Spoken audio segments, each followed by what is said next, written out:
Hello hello welcome to Tiljas world. അങ്ങനെ വെളുപ്പം കാലത്ത് എങ്ങോട്ട് പോകാമെന്നല്ലേ, ഞങ്ങൾ വേളാങ്കണ്ണി വരെ ഒന്ന് പോവാം കേട്ടോ. നാട്ടിലെത്തി ഒരു ദിവസം റെസ്റ്റ് എടുത്തതിന് ശേഷം പിറ്റേ ദിവസം തന്നെ ഞങ്ങൾ വേളാങ്കണ്ണിക്ക് പോകാനായിട്ട് ട്രിപ്പ് തുടങ്ങി കേട്ടോ. അപ്പം ഞങ്ങളുടെ കൂട്ടത്തിൽ പപ്പായും മമ്മിയും പപ്പയുടെ അനിയൻ ജോയ്ച്ചായനും അനിയമാൻറ്റിയും ഉണ്ടായിരുന്നു, ഡാഡി അമ്മയുണ്ടായിരുന്നു, ടിജിതയും പിള്ളേരും ഉണ്ടായിരുന്നു, റോയിച്ചേട്ടൻ ഉണ്ടായിരുന്നു.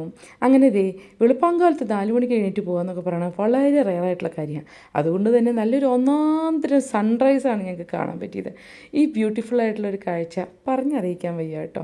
പക്ഷെ ഞങ്ങളെല്ലാവരും നല്ല ടയേർഡായിരുന്നു, ഒരു രക്ഷയില്ല. പിള്ളേരും ഞങ്ങളും ഒക്കെ നന്നായിട്ട് മടുത്തുപോയി ഈ ഒരു ട്രിപ്പ് കൊണ്ട്. കാരണം ഏകദേശം 12 to 12.5 hours അങ്ങോട്ടും തിരിച്ച് ഇങ്ങോട്ടും ഉണ്ടായിരുന്നു കേട്ടോ യാത്ര.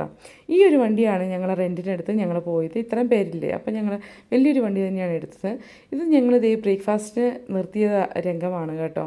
ഇത് നമ്മൾ തമിഴ്നാട്ടിൽ കയറിയതിന് ശേഷം ഞങ്ങൾ ബ്രേക്ക്ഫാസ്റ്റ് കഴിക്കാനായിട്ട് കയറിയത്.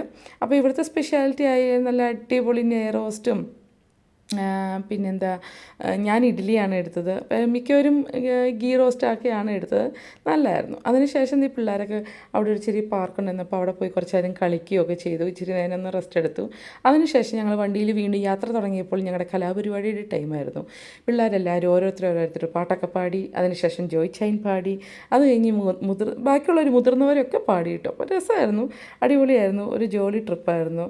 അങ്ങനെ സമയം പോയത് അറിഞ്ഞില്ല എന്ന് പറയാൻ പറ്റില്ല. സമയം പോയത് ഇങ്ങനെയൊക്കെയാണ്, പെട്ടെന്നെങ്കിലും പോയത്, ഇത്രയെങ്കിലും പോയെന്ന് പറയാം. പിള്ളേർ അവസാനം സീറ്റിൽ നിന്നൊക്കെ എണീറ്റ് കളിക്കാനൊക്കെ തുടങ്ങി. ഇത് ഞങ്ങൾ ലഞ്ചിന് ഇറങ്ങിയ ഒരു ഭാഗമാണ് കേട്ടോ. അതും പകുതി എത്തിയപ്പോൾ ഞങ്ങൾ ലഞ്ചിന് കയറി. ഇങ്ങനെ യാത്ര ചെയ്ത് ഞങ്ങൾ അവസാനം വേളാങ്കണ്ണിയിലെത്തി കേട്ടോ. ഭയങ്കര സന്തോഷം തോന്നി. ഞങ്ങളുടെ 5 വർഷമായിട്ടുള്ള ഒരു ആഗ്രഹമായിരുന്നു വീണ്ടും ഇവിടെ വരിക എന്നുള്ളത്. 11 വർഷങ്ങൾക്ക് മുന്നെയാണ് ലാസ്റ്റ് വന്നത് കേട്ടോ. ഈ ഒരു തമിഴ്നാട് വൈബ് അടിപൊളിയായിരുന്നു. വേളാങ്കണ്ണിയിൽ ഓഫ് സീസൺ ആയിരുന്നെങ്കിലും ഇഷ്ടം പോലെ മനുഷ്യരുണ്ടായിരുന്നു കേട്ടോ.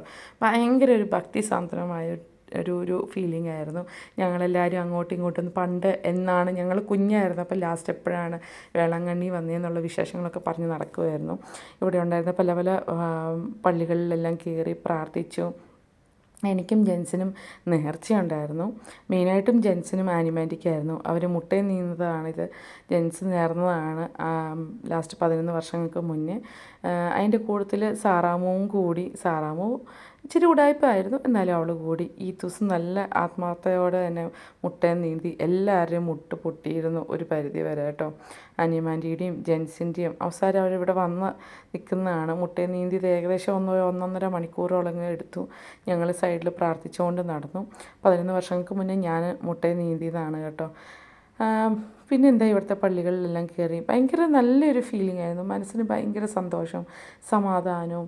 പിന്നെ വന്ന് നമുക്ക് മാതാവിനോട് പ്രാർത്ഥിക്കാൻ സാധിച്ചതിലും എല്ലാം ഒരു നിറഞ്ഞ, എന്താ പറയുക, അത് പറഞ്ഞറിയിക്കാൻ പറ്റാത്ത ഒരു നമുക്ക് ചില നിമിഷങ്ങളിൽ തോന്നുന്ന ഒരു സന്തോഷവും സംതൃപ്തിയുമില്ലേ, അതാണ് കേട്ടോ ഞങ്ങൾക്ക് ഇപ്പോൾ ഉള്ളത്.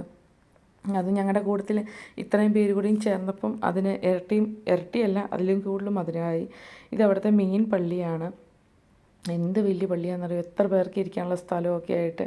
അങ്ങനെ രാത്രിയായിരുന്നു കേട്ടോ. ഇനി പോകുന്നത് ജെൻസിൻ്റെ തല മുട്ടയടിക്കാനാണ്. അത് ജെൻസ് നേർന്നതാണ്, ഈ പറഞ്ഞ പോലെ 11 വർഷങ്ങൾക്ക് മുന്നേ. അപ്പം ജെൻസിൻ്റെ തല മുട്ടയടിക്കുന്ന രംഗമാണ് ഈ കാണുന്നത്.